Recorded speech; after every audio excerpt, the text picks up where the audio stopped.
Vamos a empezar a grabar. Bueno, de partida, darles la bienvenida después de este receso.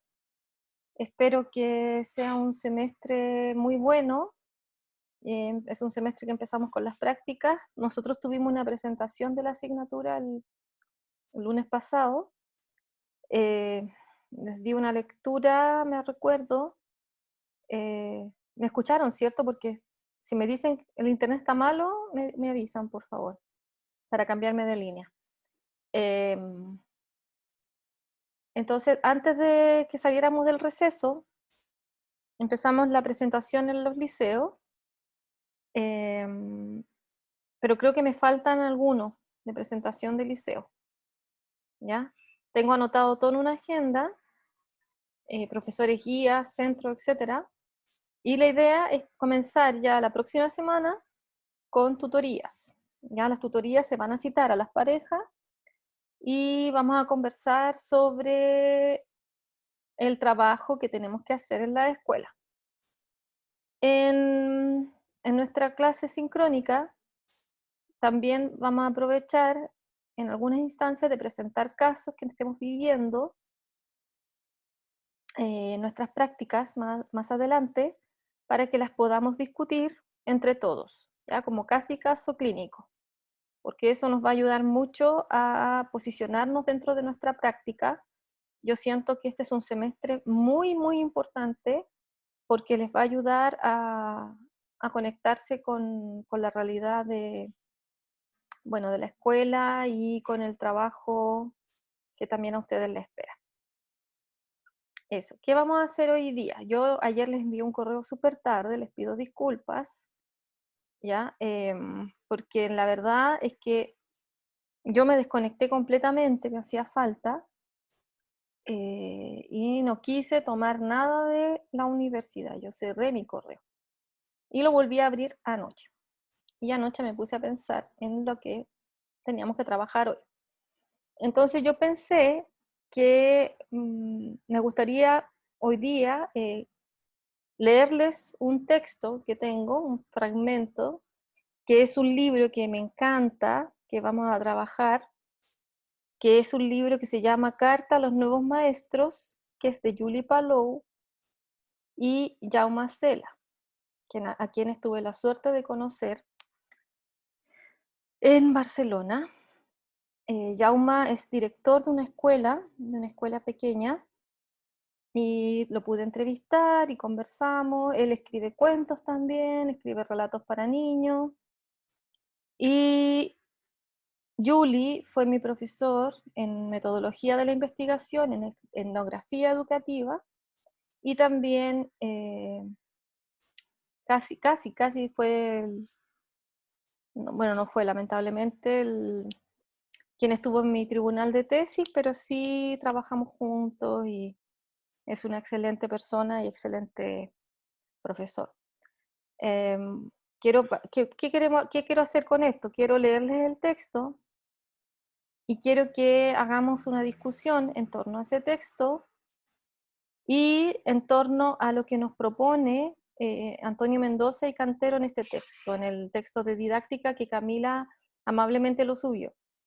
¿Ya? Yo no sé cuánta gente lo habrá podido leer, yo sé que estaban todos en receso, pero no era un texto largo, ¿ya? Y tenía facilidad en su lectura y habían aspectos muy, muy interesantes que nos pueden servir a nosotros en lo que se nos viene ahora, ya que es el tema de las prácticas. Hoy día vamos a tener esa discusión, pero hoy día también vamos a dejar asentado el tema de la evaluación, el tema de la evaluación de la lectura. Vamos a dejar una pequeña discusión que espero que la piensen en la semana, y también estamos mirando el calendario.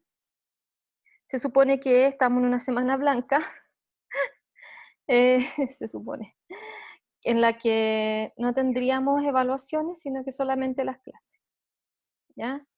Esa es otra cosa que quiero organizar, el tema del calendario y de la fecha. Entonces yo esta semana voy a ponerme al día con todo porque quiero ya estar a full la próxima semana.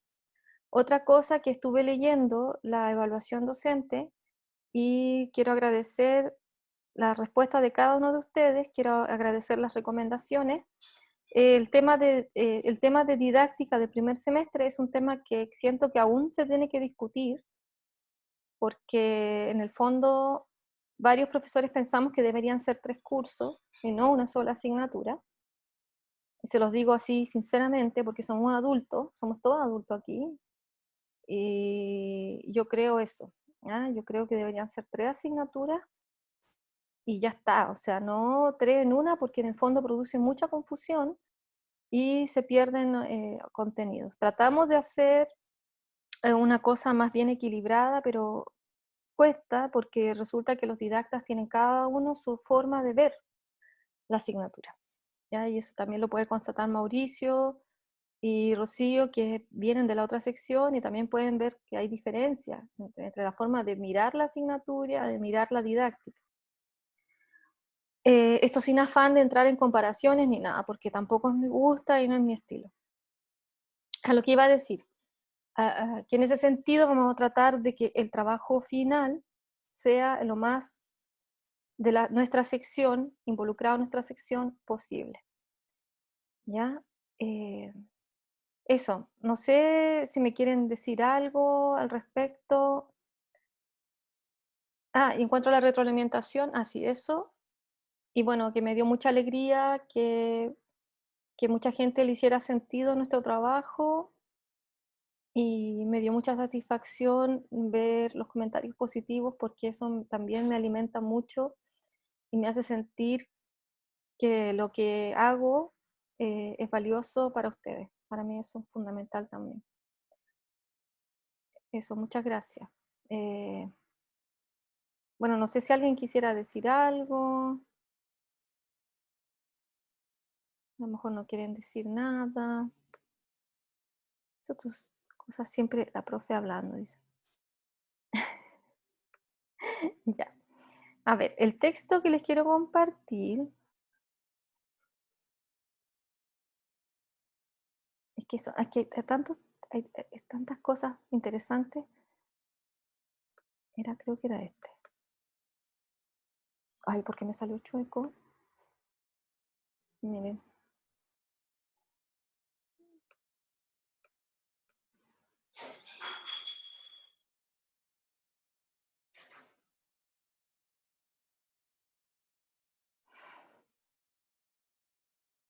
Uy, no sé, es que es muy bueno. Me cuesta mucho porque había seleccionado como 2, entonces tengo que decidirme. Lo otro sería que ustedes escogieran el título de acuerdo a lo que les gustaría escuchar. Hay uno que se llama Educar e Instruir. Ya, espérense, reciente. No. Voy a entrar en documentos mejor porque ahí los tengo más claros.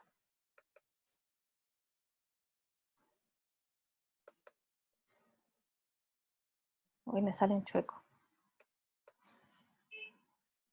No, ese no. Educar e Instruir y... Disculpen, es que había uno que me cuestan los nombres. Se nota que llegué después de vacaciones, ¿eh? Un fiasco. Complicado. Ay, no, ¿por qué no lo tengo? Me quiero matar. Lo voy a buscar en el libro, porque no lo tengo. Educar o instruir, y el otro es como que es enseñar, una cosa así. Qué vergüenza. A ver, aquí está el libro. Carta a los nuevos maestros. Tabla de contenido. No puede ser maestro quién. Ese. Entonces, tenemos educar o instruir, 2 títulos, educar o instruir, y el otro es no puede ser maestro quién. Entonces, a ver, educar o instruir, ¿a quién le gusta? Levante pulgar arriba, que le tinca, así como dice, ay, yo quiero saber qué dice ese texto. Audiencia, pulgar arriba, por favor. Hoy, si yo hiciera una Teletón, te juro que me voy al fracaso, así, porque como que no animo a nadie, ya. Educar o instruir, pulgar arriba, a una. Sí, al segundo, ya. Me dice, Molinska me dice, no entendí el nombre del segundo. Ah, lo voy a anotar en el chat, pues, ya. El primero, educar, ay, muchas gracias. Educar o instruir, ¿ya? Ese. El segundo, no puede ser maestro quién. Esos dos. Ya. Vamos a votar entonces. Por el primero, educar o instruir. 1, 2, 3, 4. 4 de 5. 5 de 10. Tenemos el 50%. Y el otro sería, ok, me está dando risa, es que yo soy muy mala para las matemáticas, chiquillos, me traumó una profesora, lo debo decir. El segundo, no puede ser maestro quién. Pulgar arriba, 1, 2, 3, 4, 5. 50%. Y yo no voy a decidir, yo no voy a tirar esa moneda del caro sello. ¿Eh? Ah, eso, típico, sí, la sala, caro sello. Eso la tienen que hacer con los chiquillos, ¿eh? Caro sello. Técnica infalible. ¿Hago el caro sello o no hago el caro sello? Porque están 5 y 5. O lo otro sería que leyéramos los dos y son cortitos, cortitos, cortitos. Bien, vamos a leer los dos entonces. ¿Ya?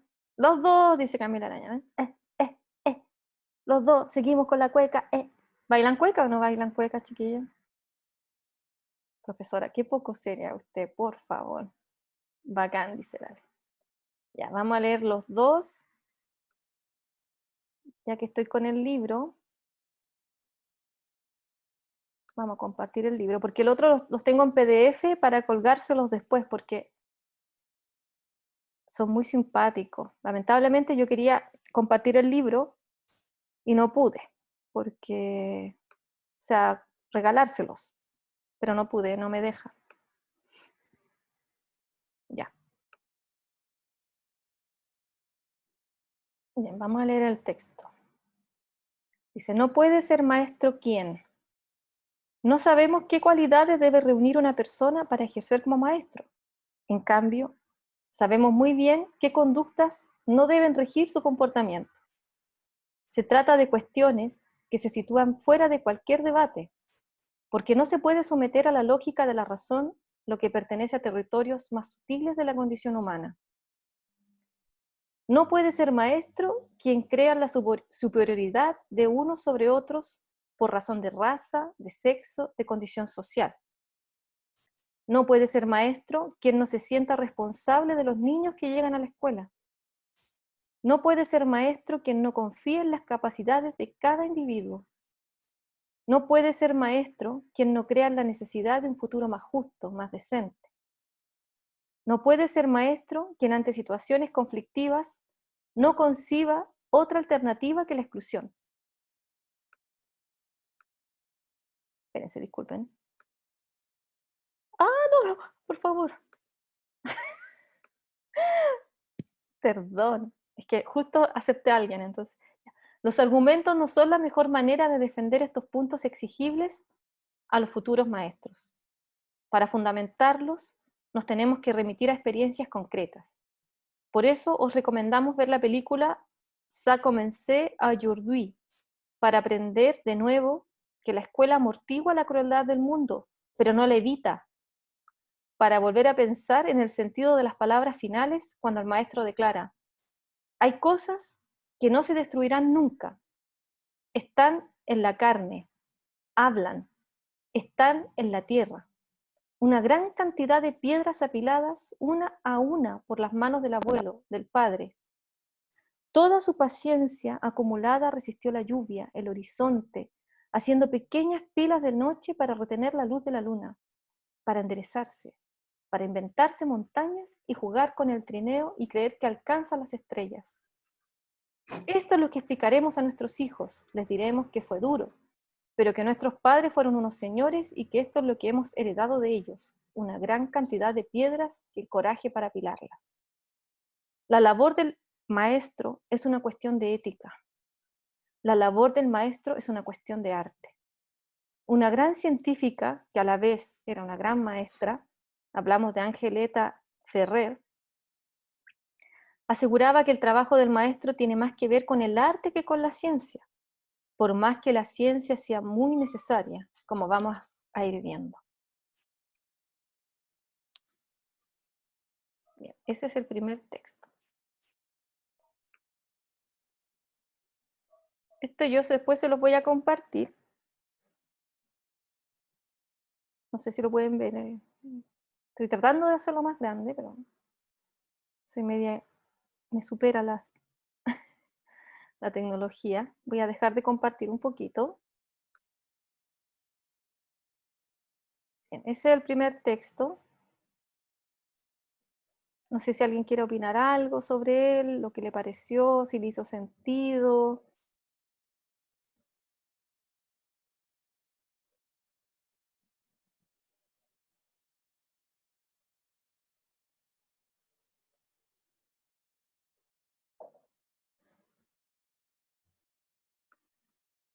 Si hay algo que le haya llamado la atención, si habían leído algo similar antes, si es muy romántico.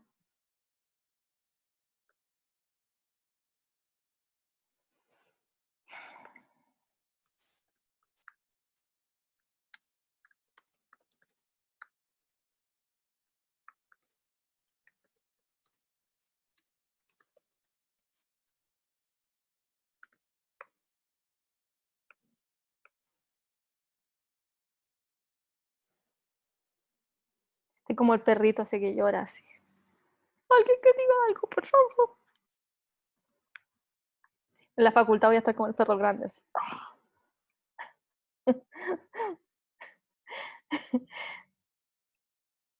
Mauricio que está tocando la guitarra. Dime, Fernando.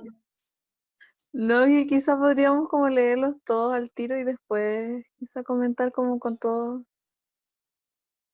Ah, sí. La Ale va en la micro.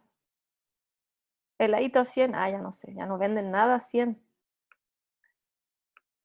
Ya, vamos a leer el otro entonces. Sí, esa frase es muy buena que dice Molinska. La escuela amortigua, perdón, la crueldad del mundo, pero no la evita.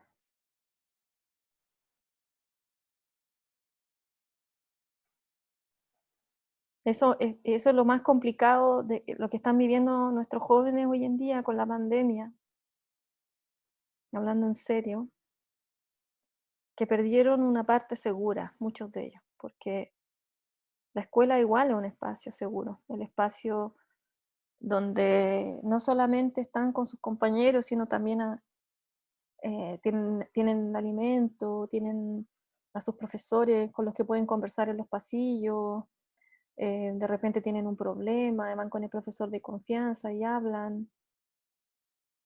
La escuela, el 1% tiene que ver con la materia, chiquillos. El otro 90% tiene que ver con las relaciones humanas. Tiene que ver con cuánto tú te implicas en lo que haces y cuán serio lo tomas. Y esa es la profesión, ese es ser profesional, comprometerse. Comprometerse con el chiquillo y la chiquilla que llega a tu sala en la mañana. Y en eso tenemos que ser sinceros con ellos. No podemos no mostrarles el mundo, pero sí ellos a veces tienen más mundo que mostrarnos a nosotros, mucho más. Ahí se van a dar cuenta ustedes en las prácticas. Vamos a ver el otro texto de este hermoso libro. Vamos a poner aquí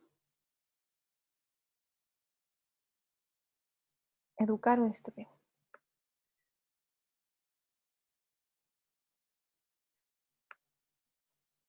Educar o instruir.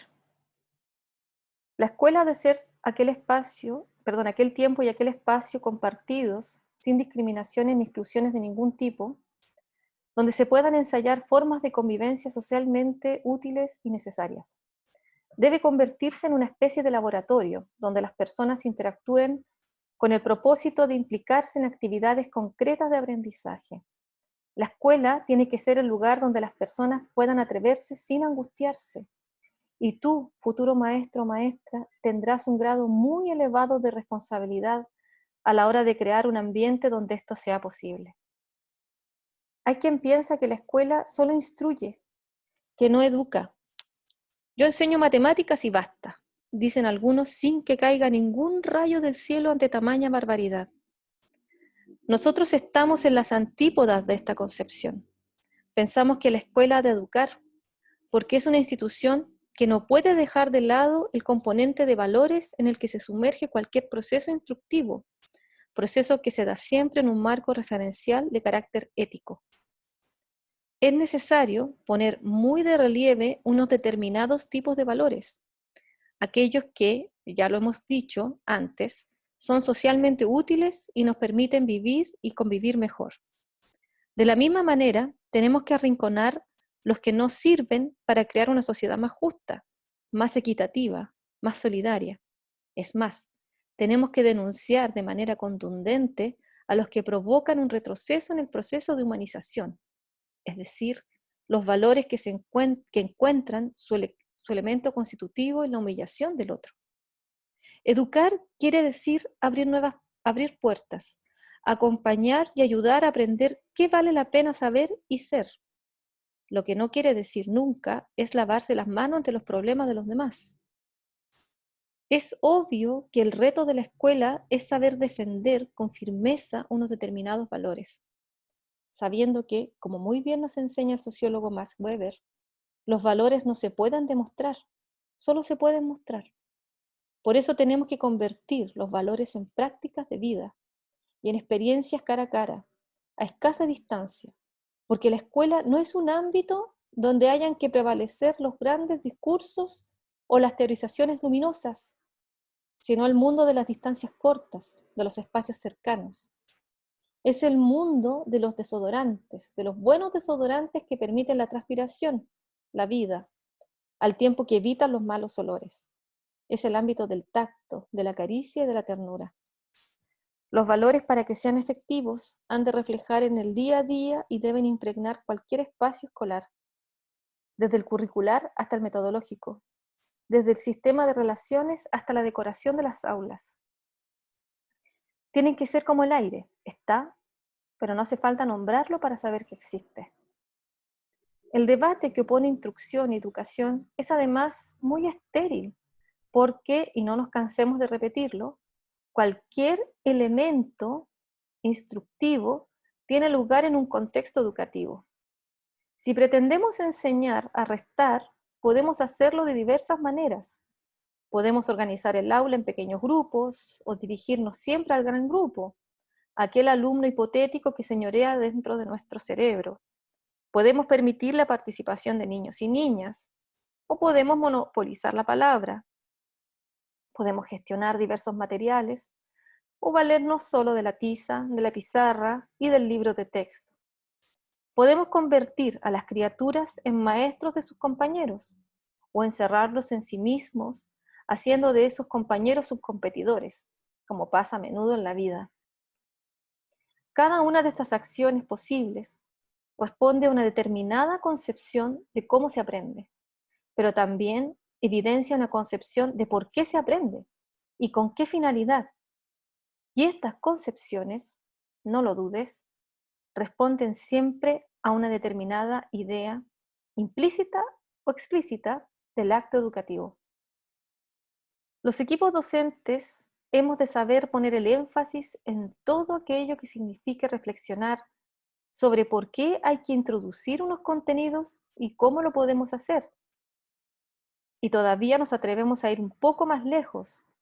Tenemos que reflexionar sobre cómo aprenden Pedro y María, porque uno de los grandes propósitos de la escuela debe ser que las diferencias no generen más desigualdades. La escuela educa. En consecuencia, no se trata solo de aceptar un trabajo como maestro y dar clases. Ante todo, hay que aceptar el reto de ayudar a crecer. Se debe actuar con el propósito de que los chicos y las chicas vayan modelando su vida en este mundo, al tiempo que deciden de manera responsable qué vale la pena saber y ser.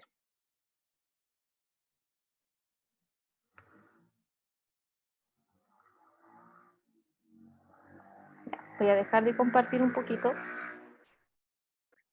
Bien, estos textos yo se los voy a subir para que ustedes los tengan y así los puedan leer cuando se sientan abrumados o abrumadas, porque dentro de esta carrera hay cosas que te abruman y hay cosas que te dan mucha ilusión, muchísima.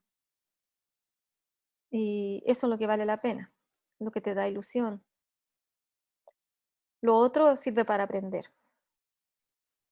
¿Ya? Y vamos a seguir leyendo otros textos después relacionados con nuestro trabajo,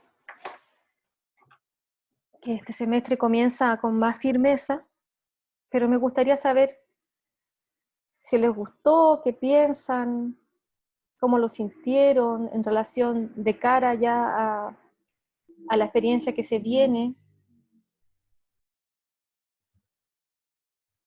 Eso es una conversación general, ¿no?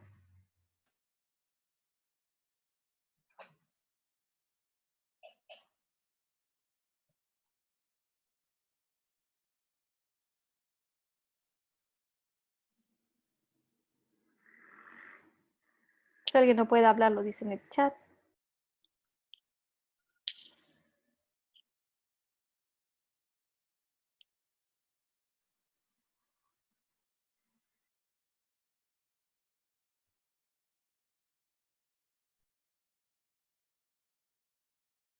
Puede ser positivo o Profe, negativo. profe, ¿me escucha? Sí, Amanda. Bueno, la verdad como que los dos textos, yo soy bastante, no sé cómo decirlo, pero inocente. Entonces los dos textos me gustaron, los encontré muy bonitos. El segundo, por sobre todo, porque creo que es una cosa que siempre como que he tenido en mente, como que educar no es solamente como pasar conocimiento sobre un área específica, sobre muchas áreas específicas, sino como un proceso de acompañamiento y de crecimiento y de desarrollo en todo sentido. Y que uno también crece como profesor, profesora, en esa misma como experiencia de educación, entre comillas. O sea, eso, no sé qué más decir, pero como que por eso me gustaron, porque apuntan mucho como a esa idea que yo tengo de qué, cómo quiero ser como profe. Qué bueno.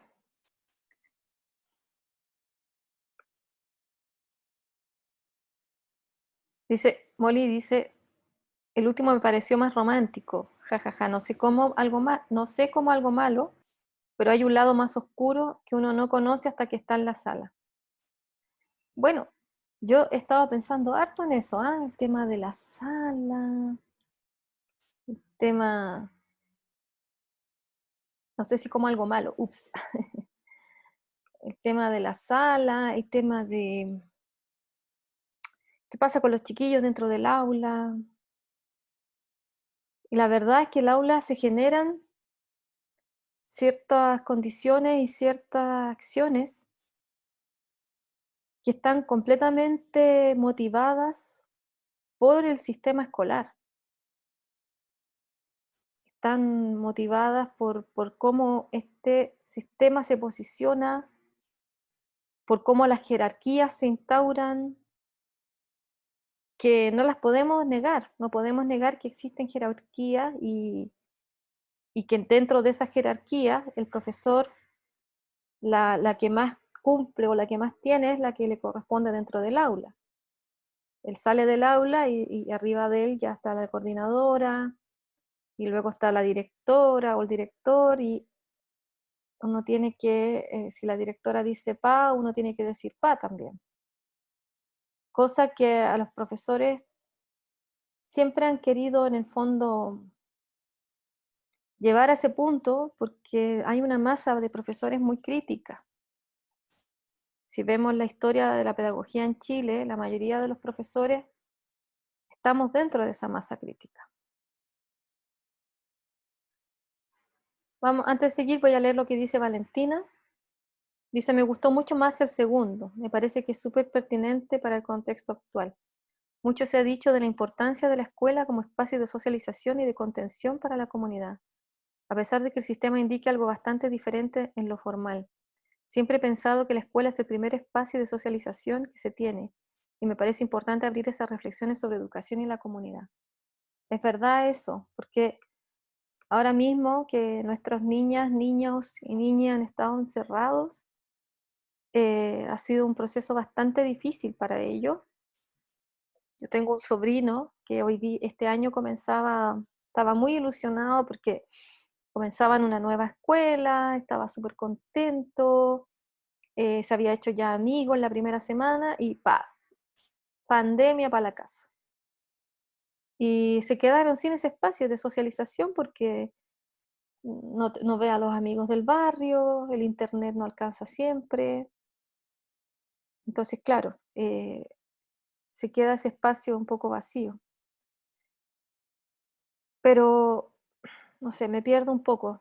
Eh, sí, estaba hablando de acuerdo a lo que había señalado Molinska. Sí, lo que pasa es que también estuve pensando en eso. Estuve pensando que, por ejemplo, estuve viendo el tema del MBL en mis vacaciones, vi la película, eh, me recordé del caso del profesor que le cancelaron, lo desvincularon de la escuela porque hizo leer al MBL, que los estudiantes rechazaron profundamente leer el MBL.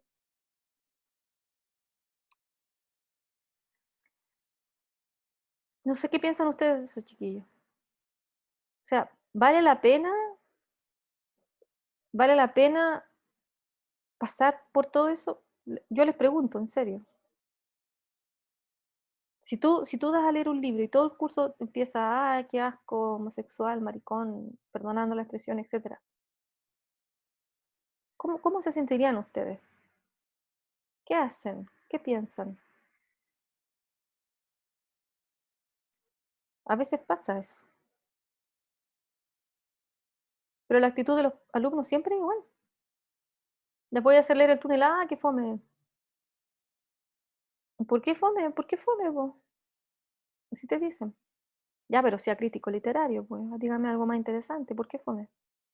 No sé, pues, es fome. El título es fome, en fin. Profe, ¿Sí? yo creo que eso es algo que nos puede pasar como terrible probablemente como cuando empezamos a clase, con todos estos temas que son como contingentes porque también los niños son, o sea, a esa, chicos por ejemplo, y más grandes y en la vida, repiten también lo que se dice en su contexto y como en su espacio. Entonces son cosas aprendidas, a veces no saben bien a qué se refiere. Entonces, quizá uno puede ir como tanteando el espacio también, como no sé, pues, por ejemplo, si es que llega alguien no quiere leer el MB, en vez de seguir insistiendo quizá en ese momento, sino como explicar por qué es bacán, por qué no tienes que discriminar, por qué somos todos iguales, por qué el, está bien. Entonces, como, porque yo siento que eso es parte de la educación también de los niños, y a veces uno como que le choca mucho, quizás. A mí me ha chocado hartas veces igual, por ejemplo, con unos niños que estábamos viendo con un grupo de compañeros, eh, uno de los insultos recurrentes siempre es como es niñita para todos. Entonces uno de los chiquillos de mi compañero decía así como, pero bacán ser niñita, po. No, no es bacán, pues, decía la misma niña. No, no es bacán. Le decía, no, bacán ser niñita, ojalá yo fuera niñita. No, pero es que tendría que tener el pelo largo, pero yo tengo el pelo largo, entonces le vamos a decir la tía ahora. Yo soy la tía.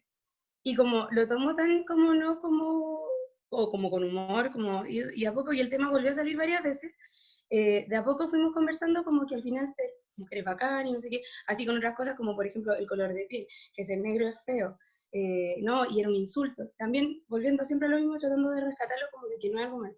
Lo mismo yo creo que pasa en estos casos, que como para nosotros es un tema tan sensible y tenemos tanto como sentimientos involucrados, es súper difícil como decir, no decirles digo, pero ¿cómo decís eso?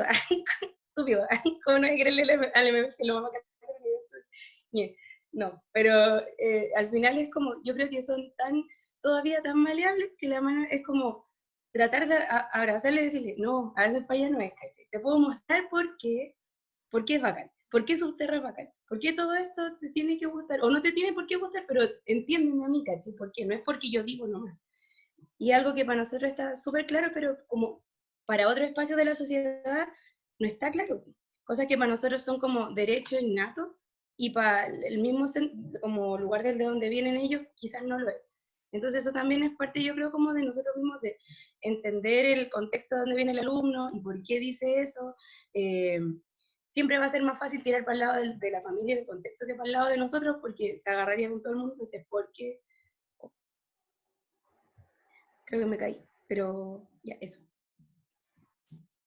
Sí, tienes toda la razón, Valentina, pero me refiero que nuestro espacio dentro de la escuela está también muy marcado por el espacio dentro del aula. Dentro de ese espacio del aula, sea a distancia, sea presencial, sincrónico, como quiera llamarse. Por ejemplo, ahora en este minuto nosotros estamos teniendo una clase tradicional, una clase en donde la profesora habla, dirige la acción y los estudiantes opinan casi como levantando la mano. Y a lo que voy es que no hay una gran diferencia entre lo que es la sala y lo que es la sala a distancia. A mí me llama la atención cuando hay profesores que estamos haciendo una investigación con los estudiantes del seminario de título y dicen los profesores es que los estudiantes aprenden más estando en la sala. ¿Quién tan segura eso? O sea, a mí tengo tantas preguntas que llego a ser dispersa. Ya tengo tantas dudas. Cuando leo el texto el texto que les compartí, a mí me motiva muchísimo, porque aparte que, uy, horrible, parece que hubo un accidente afuera. Ya, perdón. Cuando leo esos textos, también me hace recordar mi propia experiencia, porque en el fondo, y volviendo a varios puntos, por ejemplo, a lo que decía Molinska, a lo que decía Valentina, a lo que dice Amanda, etcétera, hay varios elementos. Uno, que es lo que uno cree como docente, que es como tú eres el adulto, piensas qué es lo mejor para tus estudiantes. Dos, cuál es el contexto en el que estás, en el que te sitúas. Tres, cuáles son las creencias que están en esos estudiantes y su familia y en la comunidad. Esos son tres elementos que tenemos que llevar con nosotros. Pero hay un elemento que es fundamental, que es el bien común. Nosotros vamos a hacer un servicio social también. Vamos a trabajar no con tanto las personas, sino que vamos a trabajar con la esencia de esas personas que se están formando. Entonces quizás a lo que voy es que si está en un contexto tan adverso, por ejemplo el contexto del colega, encontré que era muy adverso porque el colegio completo pensaba así. Ni siquiera era que los estudiantes pensaran así, era todo el colegio el que pensaba así.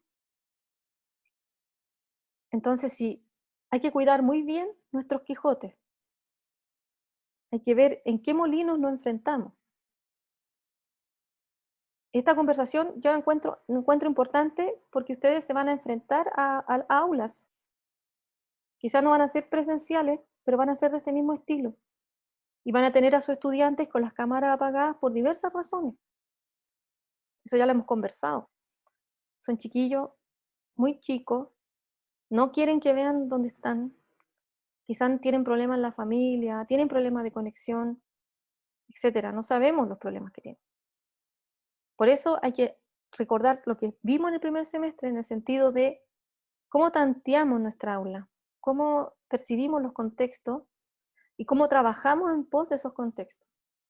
Por ejemplo, lo que sería bueno pensar, y tomando ahora lo que dice Valentina, ¿cómo yo podría introducir una lectura, y esto de cara a lo que vamos a trabajar ya las próximas semanas, ¿Cómo podría yo introducir una lectura en un contexto adverso? ¿Cómo puedo yo trabajar una lectura en un contexto adverso? Considerando, y hay que tener en cuenta varios factores. Primero, el primer factor es, uno, la figura yo como docente, la figura yo como persona que está allí, ¿ya? Dos, en qué contexto estoy, ¿se fijan? Y también el tema de los roles, ¿ya? Recordemos siempre a Himes al principio, el tema de los roles. Yo creo que son desafíos que nos plantean, porque ese profesor, también otro profesor conocía el caso, quizá ustedes también, que hizo leer no, o sea, no quiso leer, sino que leyó a Redolés. Dentro del aula leyó un poema, y este poema decía grosería, como si nadie hablase grosería en la calle, ni en su casa, ni en ninguna parte.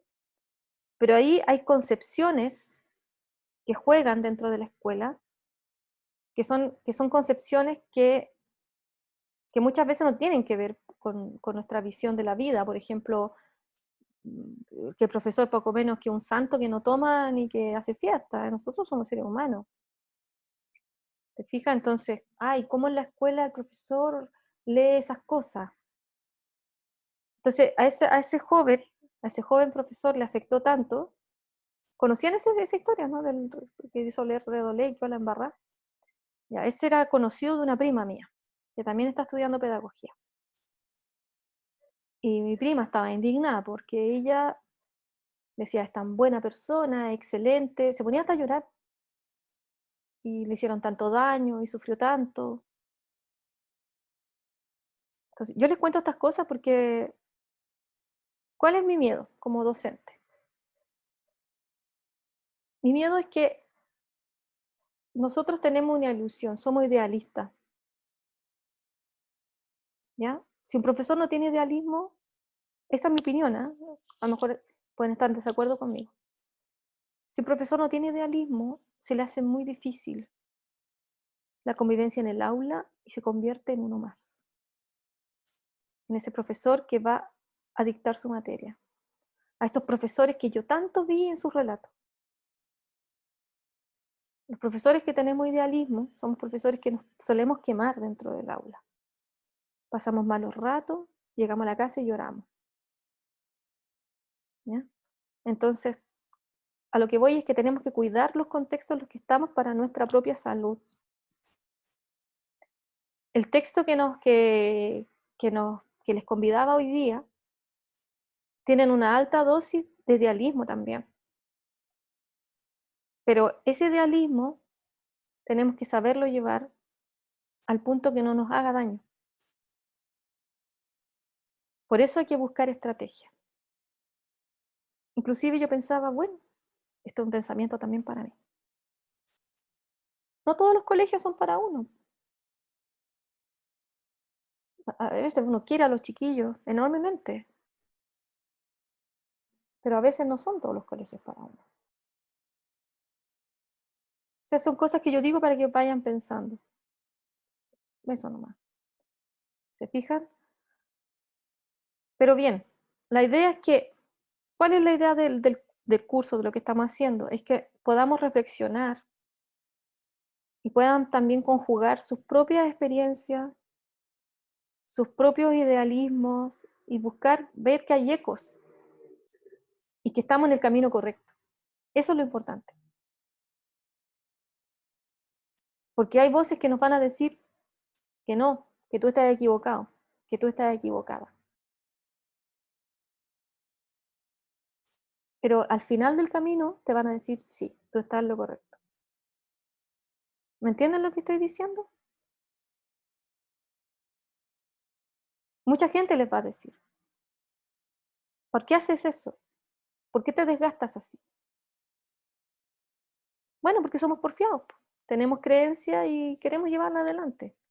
Pero ojo, hay que buscar estrategias. Por eso la invitación es a pensar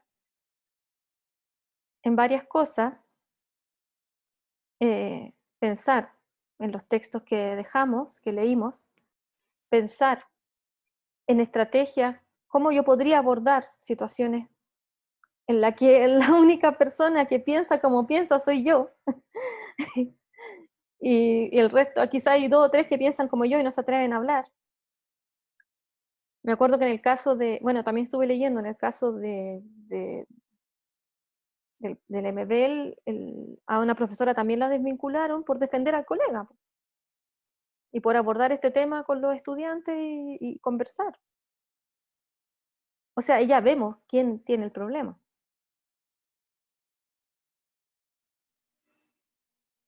Es lamentable, porque estamos hablando de una institución completa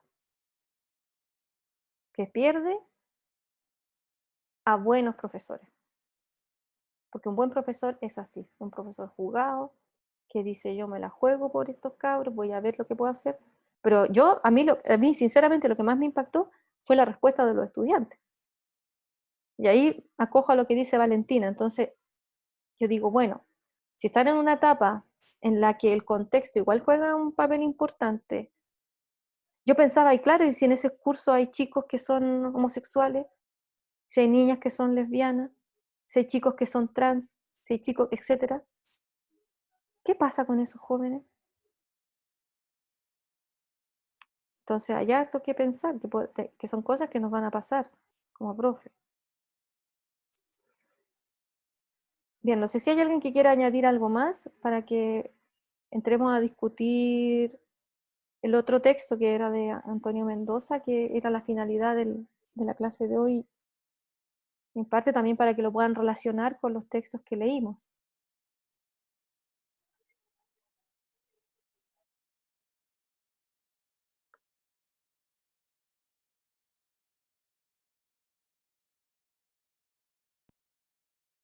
Yo lo único que quiero decir antes de que esto se vaya, porque perdí lo que estaba escribiendo, que yo sentía que el texto que leímos ahora sí es súper idealista, pero que nos sirve caleta como... Yo sentía como que era alguien, un profe, que sufrió caleta, todo esto que estamos hablando. Todas esas penas, los problemas que tiene el sistema educativo en el que estamos y el sistema social en el que estamos y en el que están los alumnos, y vivió todo eso. Y que también eso se refleja, por ejemplo, en muchos profes que desertan al final. Hay caleta de gente que empieza siendo profe y después ya no soporta porque es súper entendible y es súper duro. Entonces, quizás el texto sirve, y lo encontré bacán, como para tenerlo como un volver al foco. Como, oye, esta es la labor, pues, ¿cachai? Onda, independiente de todo lo que uno quiera hacer, independiente de todo lo que uno quiera como lograr, esta es la labor, ¿cachai? Y no va a ser fácil. Pero esto es lo que hay que lograr, entonces la pega no se acaba, aunque sea duro, aunque el contexto sea penca, aunque lo pasemos pésimo, que además que sí, va a pasar. Y va a pasar en cualquier tipo de establecimiento, si va a pasar en colegio pobre, en uno pituco, en uno full religioso, o en uno full abierto de mente, va a pasar donde sea. Pero como nos sirve caleta quizás como de alguien que ya lo vivió y quiere decir así como para lo nuevo, oye, no te vayas, porque esto es lo que tenemos que seguir haciendo. Así que a mí me gustó harto en realidad, como que sentí que claro, era súper idealista, pero es como para tener una meta tan larga a que no vamos a lograr terminar, entonces como que no hay que irse, hay que seguir trabajando. Así que eso. Sí, porque hay varios chiquillos y chiquillas que te esperan. Hay varios chiquillos y chiquillas que tú eres necesario, necesaria. Y no todos son malas experiencias, obviamente. Hay experiencias muy buenas, hay experiencias muy lindas también. A mí todavía me contactan mis exalumnos, ya están todos grandes, están casados, son profesionales, tienen hijos. Me siguen hablando, me siguen contando sus cosas. Entonces, ¿qué pasa? ¿Por qué está esa huella ahí? ¿Te fijas? Entonces, no es solamente el contenido, no es solamente el tema de... Los cabros a veces hasta recuerdan el rigor, así de absurdo. Hoy día una estudiante me decía, un exalumno me decía, ya no tengo más falta ortográfica. Yo dije, ya, pero yo ya no pienso como antes, le dije. Antes para mí era eso vital, ahora no. Por lo menos no te descontaría en una prueba eso, porque es antipedagógico. Pero antes yo descontaba. descontaba ortografía, porque a mí nadie me enseñó en la universidad que no se descontaba por ortografía. Y quizás cuántos profes cometen un montón de errores sin querer, porque piensan que están haciendo un bien y la están embarrando más. Por eso son tan importantes estas formaciones, ¿se fija? Esta preparación del terreno. Y es muy importante también las dudas que ustedes puedan traer a la clase. Bien, vamos a discutir. ¿Quién leyó? ¿Pudieron leer el texto de Mendoza o no? Yo le había dejado un Padlet, que varios me opinaron, les agradezco muchísimo. A mí el texto de Mendoza me gustan algunas partes, ¿verdad? Hay otras que son... Tuve la fortuna de trabajar con Antonio, él fue mi director de tesis 2 veces, y fue una gran experiencia tenerlo. De repente nos contactamos, nos comunicamos. Ya no es lo mismo de antes, pero igual. Bien, vamos a hacer, lo primero es ver el Padlet, pero vamos a hacer lo siguiente. Como esta era una clase práctica que no me está funcionando, y siempre me paso de la hora, que ya son las 15:36, me encanta pasarme de la hora. Vamos a mirar el Padlet rápidamente y la idea es que podamos discutir en pequeños grupos, en un poquito tiempo, discutir algunas cosas que pueden resultar importantes para cada uno de ustedes, ¿ya? Acá nos invitaba a ustedes a poner su frase favorita. A mí me gustó, yo hice una frase de literatura y didáctica porque me encanta. Y acá, por ejemplo, aquí alguien puso, me parece significativo, ¿ya? Dejar de enseñar contenidos sobre lengua y literatura, sencillamente porque el objetivo no es formar lingüistas ni filólogos. Que, para mi gusto, es uno de los, no sé, tengo mis resonancias, mis contradicciones con el programa, ¿no? Con lo que es el currículum. ¿Qué pretende el currículum? ¿Qué es lo que quiere formar ese currículum? Entonces ahí, no sé, es para pensar qué pasa con el tema de la formación, con la idea de la didáctica, y si la didáctica va en consonancia con el currículum o no. Aquí, por ejemplo, dice, destacó la frase, en la actualidad, el marco de referencia conceptual de la didáctica de la literatura y la lengua está basado en otro tipo de supuestos y se centra más en los alumnos que en los contenidos. Entonces quiero que vayamos haciendo consonancia con lo que les leí de Julie Paló y Jaume Sela. Si se condice, si no se condice, si hay semejanza, si hay diferencia. Aquí también sigue resonando la frase. Acá, por ejemplo, nuestro rol no es precisamente formar hablantes o lectores perfectos, sino más bien consiste en entregarles una orientación desde el lenguaje para que puedan ser más conscientes y críticos frente a una realidad construida de palabras y discurso. Entonces aquí de nuevo me tomo lo que decía Valentina, volver al foco. ¿Se fijan? Volver al foco. ¿Cuál es nuestro foco? Nuestro foco siempre no es yo soy el más importante dentro del aula, no. Son mis estudiantes los más importantes, porque es su camino, es su proceso en el que yo estoy acompañando. Por ejemplo, acá yo les pedía un resumen, y aquí también, ¿no? Para entender el lenguaje no como una cosa, sino como una actividad. Dice, nos ayuda a deconstruir una visión tradicional de la educación como un mero traspaso de conocimientos a un entendimiento de la educación como proceso colaborativo, en el cual el saber se construye y adapta a partir de las propias particularidades del educando. Bien, no voy a seguir con el Padlet, pero les quiero agradecer muchísimo el tiempo que se dieron para responderlo.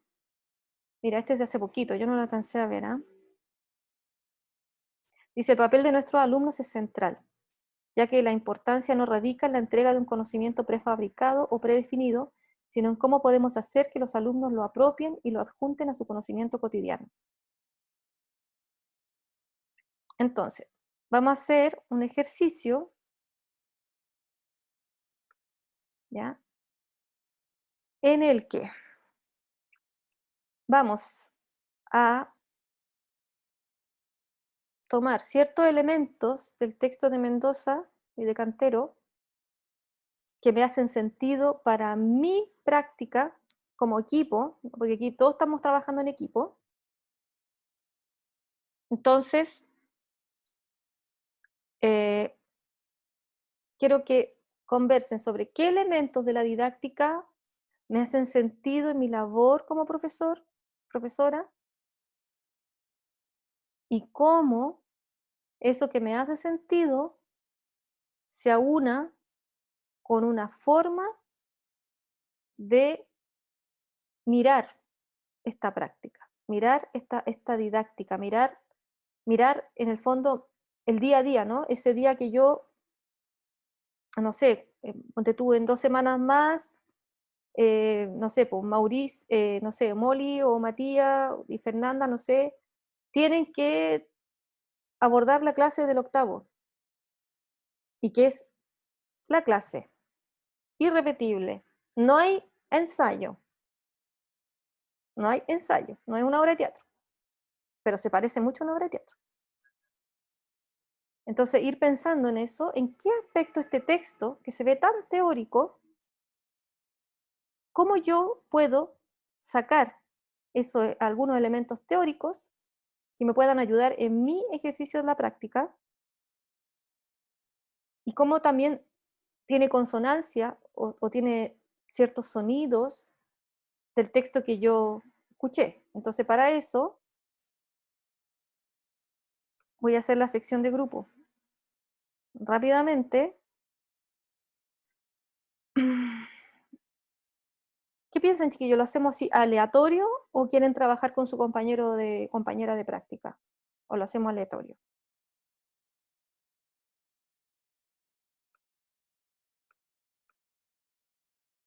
Por ejemplo, si pongo 4 sesiones, me dan 2 o 3 participantes por sesión, pero no pueden escoger con quiénes quieren trabajar. Si lo hago manualmente, ahí puedo escoger, pero me voy a demorar más. A ver, lo hago automáticamente, pulgar arriba, si están de acuerdo. Ya, pues no se duerman. Despierte. Pero me pone ansiosa todas estas posibilidades. Como que mucho preludio. Ay, si yo siempre hacía lo mismo, mis cabros me odiaban en la escuela. Me decían, profe, pero que usted es la profesora, usted tiene que decir. Más encima la Valentina se quedó pegada. Ya. Profe, a Esto, mí me da lo mismo. En ya. realidad, como no tengo preferencia, como no sé, por lo menos yo no he pensado nada, así como con el colegio, entonces. Ya. Entonces, Valentina está preguntando. Ya, lo vamos a hacer como en la escuela. Usted le da la pelota a los estudiantes y empiezan así. No sé, no sé. ¡Ah! Entonces usted tiene que tomar la decisión. Automática. Listo, fin. 4 sesiones. Punto. Ay, que es poco democrática. Lo siento, es así. No, es en serio. A los chiquillos les Profe, complica un kilo. Dígame. es que yo encuentro que igual somos muy poquitos como para dividirnos. ¿Ya? Y ya, ¿y qué sugieres tú, Molly? Eh, Quizá que cada uno diga algo interesante del texto y lo vayamos discutiendo, porque siento que entre como dividirse, hablarlo, después volver y hablarlo todo de nuevo, no sé, como puede serme enredado, y como somos tan poquitos y no somos 40 personas, quizás sea más, como más entretenido y que todos lo discutamos. No sé qué opinas. A mí me gusta la idea. No sé qué piensan los compañeros. Sí, yo igual estoy de acuerdo. Como Ya que engorroso soy de irnos. Además, eso como de hablar en grupos, como que la conversación es terrible interesante. Después volvemos a una plenaria y decimos como una pura frase, como que se pierde casi todo. Eso es verdad. Es que en realidad los grupos es como para cupuchar, así como para hablar. A mí me gustan los grupos así como al descanso. Cuando hacía los grupos con los colegas de académicos. Ya, entonces miren, lo que vamos a hacer es que yo voy a poner aquí, ahí, la pizarra. ¿Ya? Entonces con la pizarra, pero yo quiero escribir. ¿Ya? Entonces con la pizarra.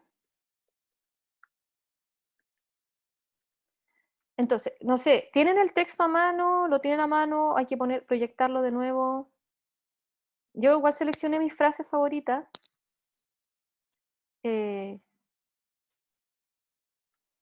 Didáctica del ED le voy a poner. Bien, nos vamos a conversar sobre el camino de la didáctica, porque ese camino es muy teórico. Sí es muy interesante cómo se gestó este asunto, porque esto antes no existía en absoluto. ¿Ya? De hecho, hay mucha gente académicos, si lo digo cara de palo, que no les interesa. No estoy hablando del DEP, por si acaso. Ojo. Sino que sinceramente les molesta, de hecho, la didáctica. ¿Por qué será? Entonces, me gustaría escuchar qué aspectos creen ustedes que se pueden relevar de cara a una práctica o un ejercicio docente.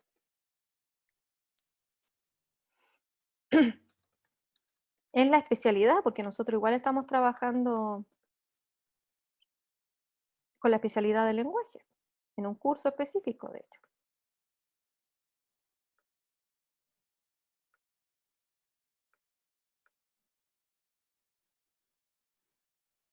Bien. El que quiera opinar, opina. El que no tiene micrófono y quiere escribir, escriba. Vamos revisando el texto rápidamente y vamos relevando aquellos aspectos que me pueden servir a mí como profesor o profesora. ¿Qué me hizo sentido? ¿Qué me hizo ruido? ¿Qué me gustó? Perdón, hay algo que me quedé pensando harto rato cuando lo estaba leyendo, que es cuando dice que el objetivo principal de la didáctica de lengua y literatura no es el conocimiento formal de la lengua o su aprendizaje reflexivo, sino que su adquisición y la competencia comunicativa. Y dije como, ya, obvio que sí, obvio que es cierto que al final, como decía antes alguien en el Padlet, como no estamos enseñando así lingüistas, mientras estamos haciendo como comunicar, pero al mismo tiempo siento que eso es quedarse corto, como también hay un rollo de el poder, como el uso del lenguaje para imponer como relaciones de poder, también pensando como en desarrollar un pensamiento crítico del lenguaje y de literatura, como creo que está bien el apreciar el goce estético de la literatura y que está bien y que es fundamental que enseñemos y desarrollemos la habilidad para transmitir las ideas que uno tiene, pero creo que quedarse ahí deja mucho espacio fuera y que es más que nada como el pensar críticamente y reflexionar en torno a todo lo que leemos y a lo que estamos a lo que estamos expuestos continuamente como personas dentro de una sociedad con una cierta forma de ver. Y lo otro que me gustó harto del texto, como no lo había pensado así, era que como la didáctica como un espacio autónomo, como cuando lo leía al principio, como no lo entendí.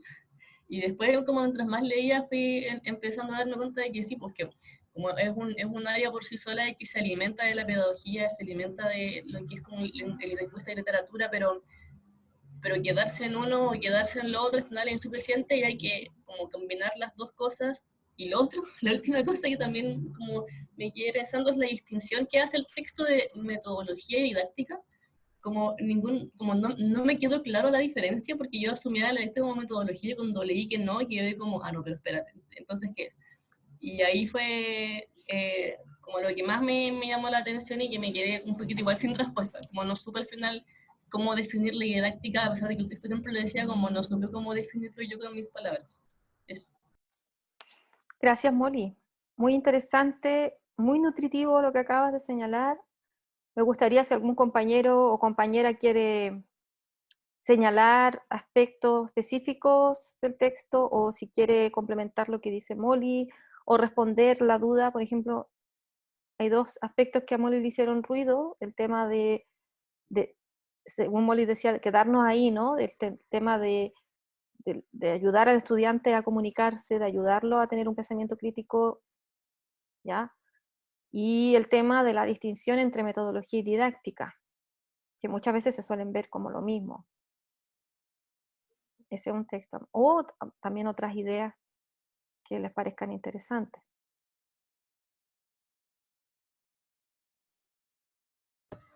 Ya. A mí me gustaría comentar como algo de esas dos cosas.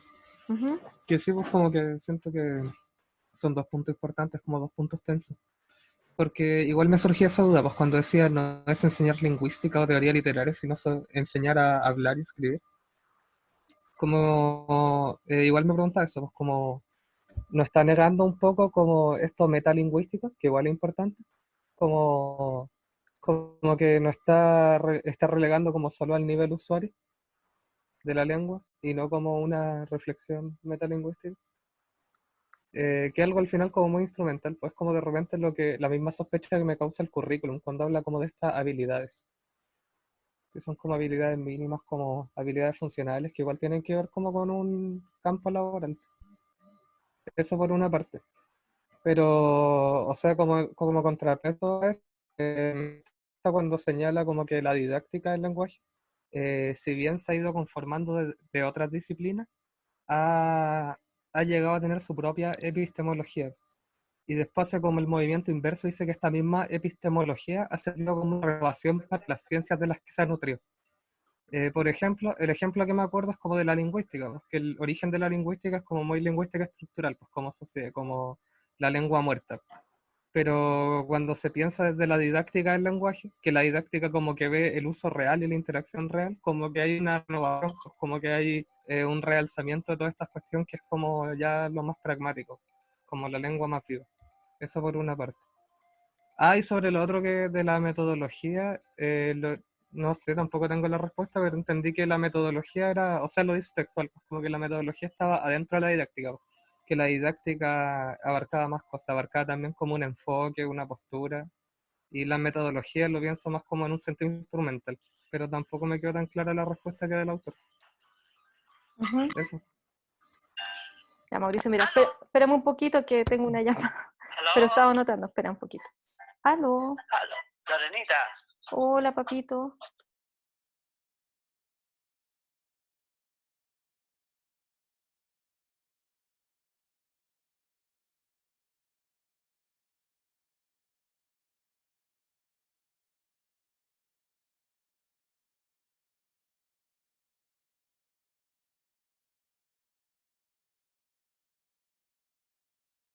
Disculpen, era mi papi.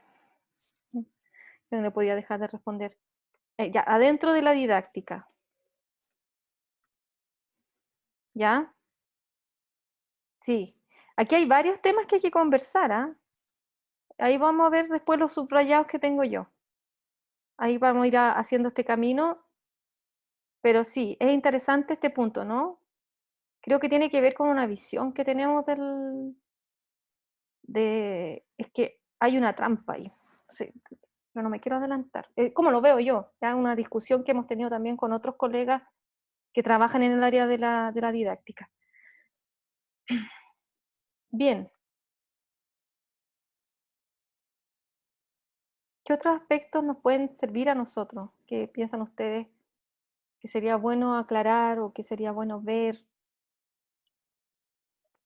Profe, no sé, a lo mejor si ayuda a complementar la idea de esto de que finalmente que se tome la lingüística y la literatura como en su valor funcional, que aprenda, sino de enseñar a los niños cómo usar la lengua para ellos, es como apropiarse y que puedan crear como productos, creo que tiene que ver con lo que se plantea en el texto, que es como que hacer con las palabras, hacer con el lenguaje.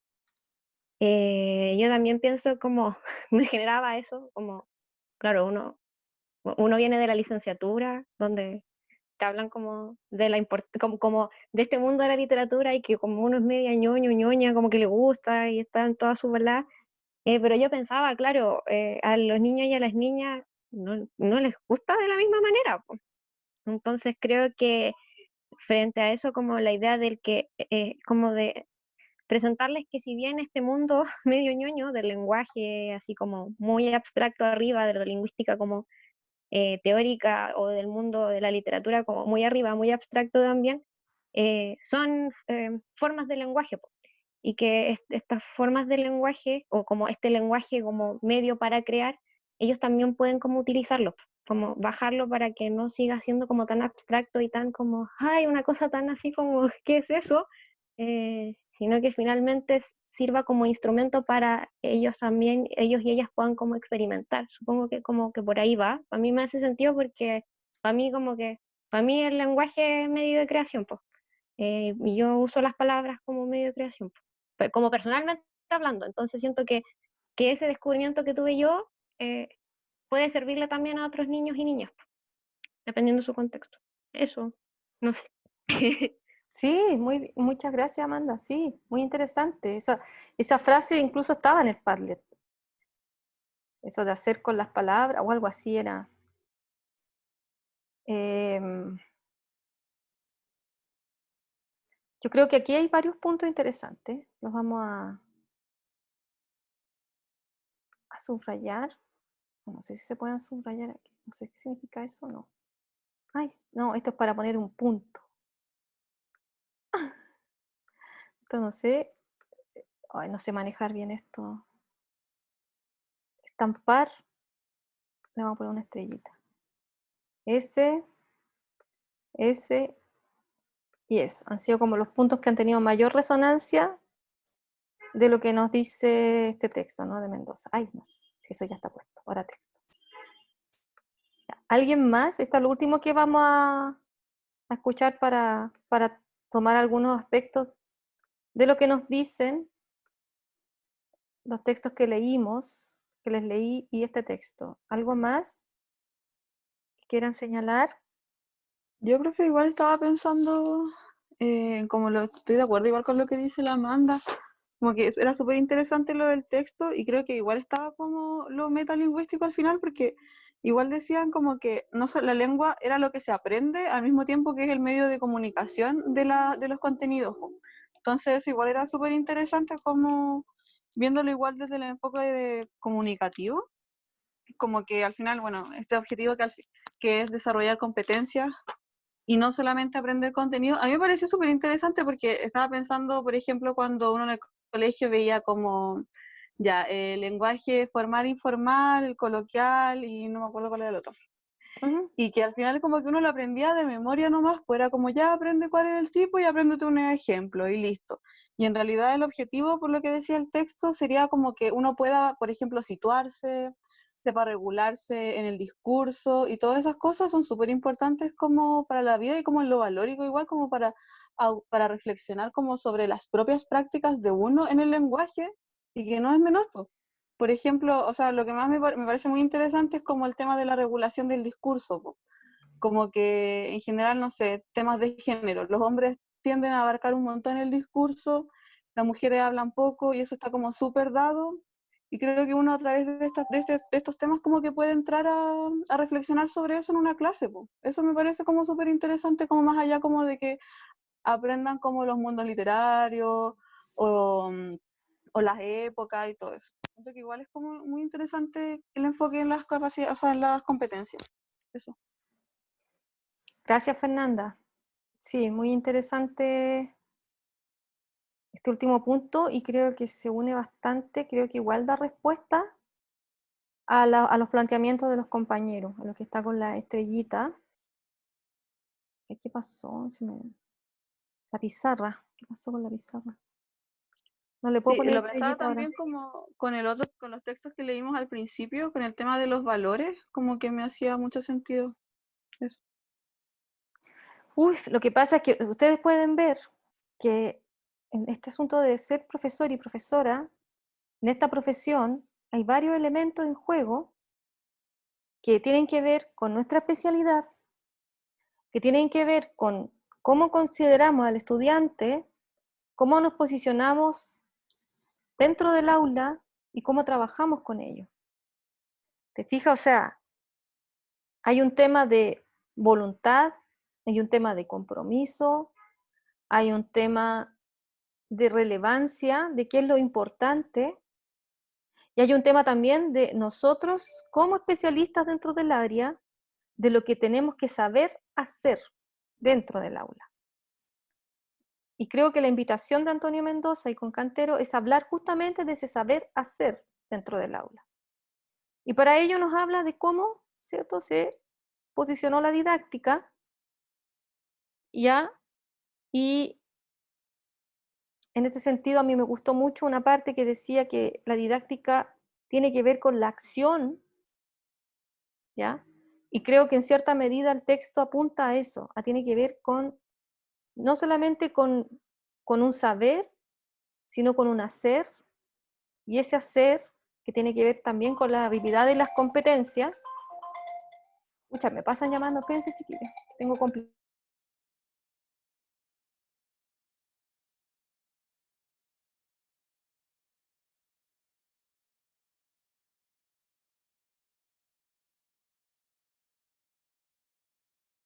Que tengo muchas cosas hoy día, disculpen.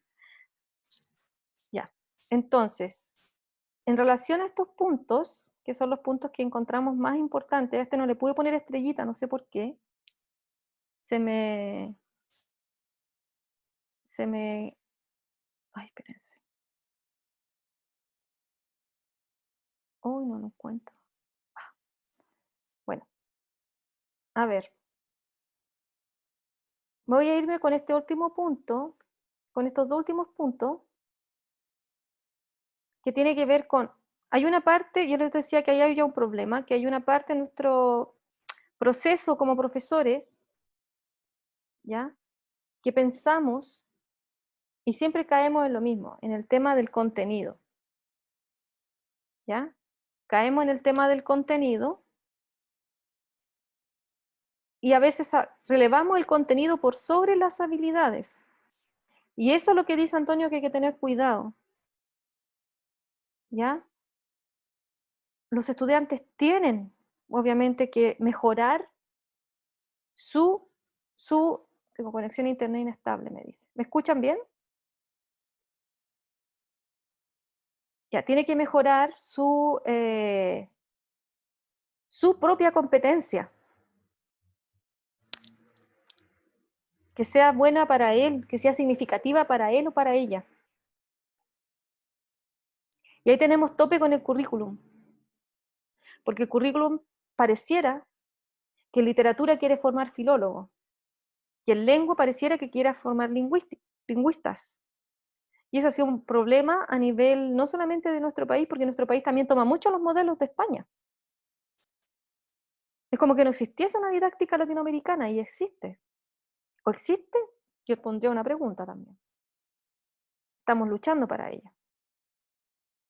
Y creo que una manera de afirmar una didáctica para nuestra Latinoamérica y para nuestro país es justamente trabajar con nuestra realidad y con nuestro contexto, pero en cuanto a lo que queremos ser. Pero si queremos que nuestros chiquillos sean filólogos, o sea, que sean especialistas en literatura, como ustedes, porque ustedes son especialistas en literatura, es más complicado, porque quizás no todos lo van a querer, o no todos, para todos es necesario. Pero sí en lo que sea necesario, que sean lo mejor. Y aquí va el punto también lo que decía Julie y Jaume Sela. Es decir, ¿por qué? Y aquí va mi pregunta, ¿por qué un estudiante de un colegio privado tiene mejor educación que en la escuela pública? ¿Por qué los profesores trabajan con la desesperanza de que sus estudiantes no van a ser capaces de lograr lo que tienen que lograr? tenemos que partir sobre la base, y aquí parto de nuevo con el texto de Jaume Sela, cuando dice, ¿quién puede ser maestro? ¿Ya?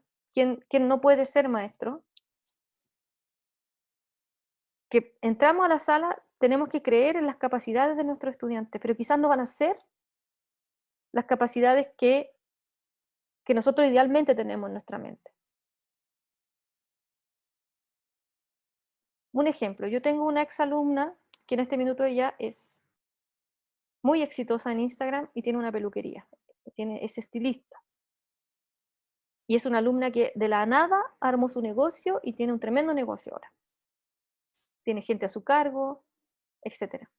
Pero esa niña, cuando estaba en tercero medio, la maltrataban y le decían que ella era una planta, que era una alumna planta.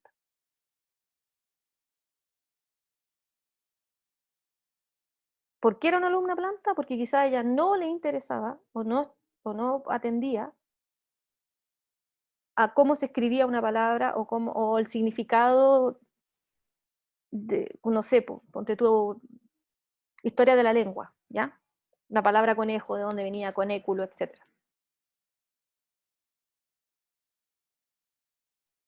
Y esa alumna que era planta, que todos decían que era planta, ahora es muy feliz dentro de su camino, dentro de lo que ella hace.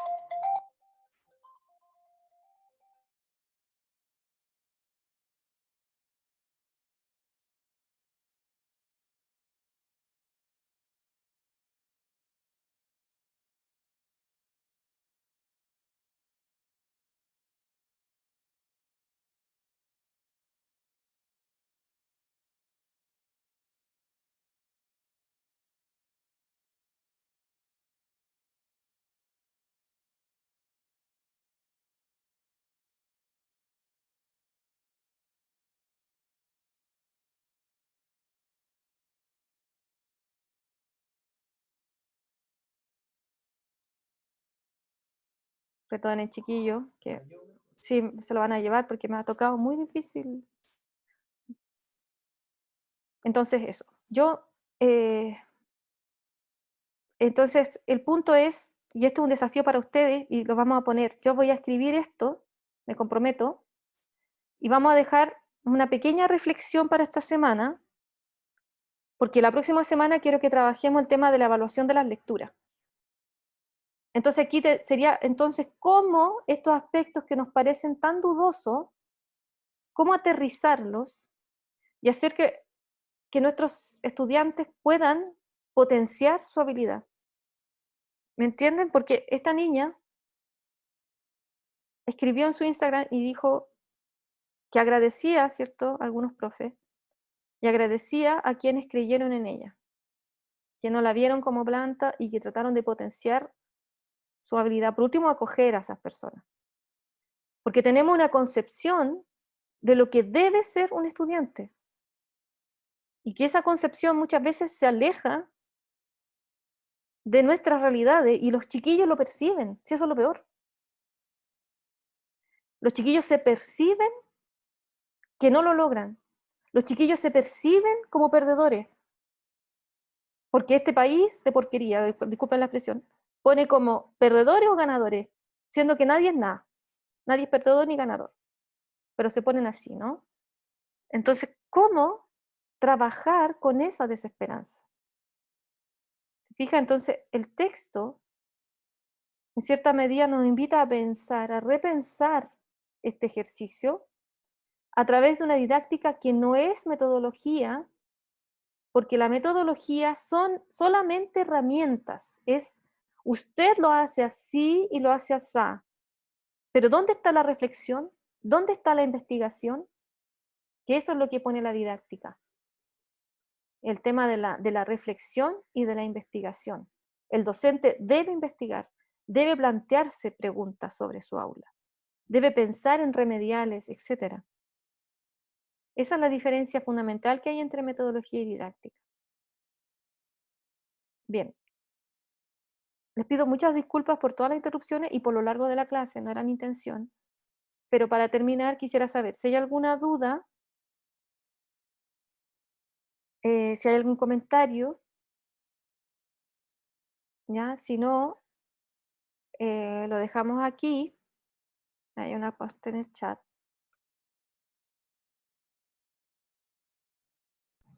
Profe, Ya. tengo una duda, Sí, pero es que me tuve que ir antes en la primera clase y no entendí qué es lo que iba a pasar con didáctica y evaluación, como los dos módulos. ¿Los vamos a hacer el mismo día? ¿O esto como incluye los dos? Me perdí ahí. mira, mira, Mori, te aclaro y le aclaro a todos. Para mí, evaluación va dentro de la didáctica, no es un módulo separado. Y se va a ver en momentos específicos. Por ejemplo, hoy día nos acotamos a didáctica y ir repensando en lo que vamos a hacer como profes. ¿Ya? Y la próxima semana yo quiero trabajar evaluación, pero siempre va a estar vinculado con didáctica, porque vamos a trabajar evaluación, pero de la lectura. Entonces ahí vamos a ir pensando este tema, ¿no? Y para ello vamos a leer el artículo que les dije la otra vez. Entonces el punto es que no es que vamos a tener un módulo de evaluación. Ahora, claro, si ahí se da la necesidad, por ejemplo, nosotros tenemos que ver, por ejemplo, eh, tenemos que ver los instrumentos, tenemos que ver formas de aproximar la evaluación, pero ya en la especialidad, ¿me entiendes? O sea, ¿hacemos o no hacemos una prueba? Si hacemos, ¿cómo la hacemos? ¿Qué tipo de evaluaciones hay? Etcétera. ¿Te fijas? Y como estamos en un contexto especial, en donde hacemos estas clases sincrónicas que lamentablemente nunca cumplimos el horario que nos proponemos, no puedo alargarme más. O sea, para mí sería fatal estar toda la tarde. ¿Te fijas? No sé si me entiendes, es como que quiero parcelar, pero quiero darle más relevancia a lo que es didáctica y evaluación como dentro de ella, en el fondo. No sé si eso les parece o quizás están en desacuerdo, pero la vamos a trabajar todas. Por ejemplo, hoy día no trabajamos evaluación, pero ya la próxima semana estaríamos viendo evaluación dentro de la didáctica. No sé qué piensan, bueno.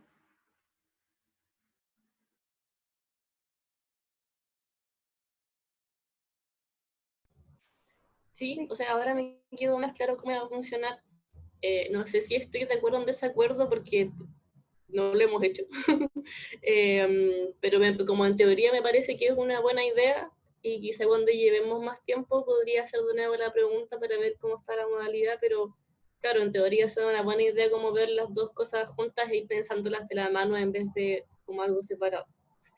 Claro, lo que pasa es que igual a mí me gusta que me retroalimenten, entonces quizás ya en 2 o 3 sesiones más, quizás yo voy a mandar una pequeña encuesta chica que me ayuden a enfocarme, a decirme, oye, no, Lorena, te estoy viendo para otro lado, acércate más, esto no sirve, esto no nos sirve, ¿entienden? Ese tipo de cosas. O decir, no, sé que vais bien, me gusta así, necesitamos más esto, necesitamos menos de esto. Pero agradezco mucho las preguntas yo, de verdad. Bien, chicos, entonces, para terminar, eh, esta pizarra, ya obviamente queda grabada, y lo que vamos a hacer es que vamos a hacer, como les dije, un pequeño ejercicio, pequeñito, ya, de cómo plantearnos todas estas disyuntivas, ¿no? Estas cosas que le hizo ruido a ustedes, que le hizo ruido, ¿sí? Y, y lo vamos a vincular con la próxima lectura, que tiene que ver con, más que nada, con una pequeña investigación sobre la evaluación de la lectura, y también qué es lo que piensan ustedes en relación a eso, ¿ah? Sus propias experiencias de lectura, etcétera. Cómo poder potenciarla, y ahí también vamos a comenzar a introducir el tema de las estrategias de lectura dentro del aula también. Ya, así que la próxima clase se viene más o menos cargada en ese sentido, y yo estoy pensando seriamente hacer cápsulas también, para ir agregando, porque también cuando ya comiencen con las prácticas, seguramente vamos a comenzar a conversar problemas que ustedes traigan de las prácticas también, en general. ¿Ya? Muy bien, si no hay más dudas, yo dejo la clase hasta aquí, voy a dejar de compartir, dejo la clase hasta aquí, agradeciendo bueno, su participación en ella, su implicación, las lecturas y el interés. Así que nos vemos en un rato más a las 6. Ahí también tengo que enfocarme bien en lo que es TIC, porque también no quiero que sea como pasó, tuve muy mala evaluación en TIC, entonces ahí también quiero conversar con el curso, que veamos qué remediales podemos tener para que no se repita lo mismo este semestre. Eso, muy bien. Muchas gracias y nos estamos viendo. Cuídense mucho.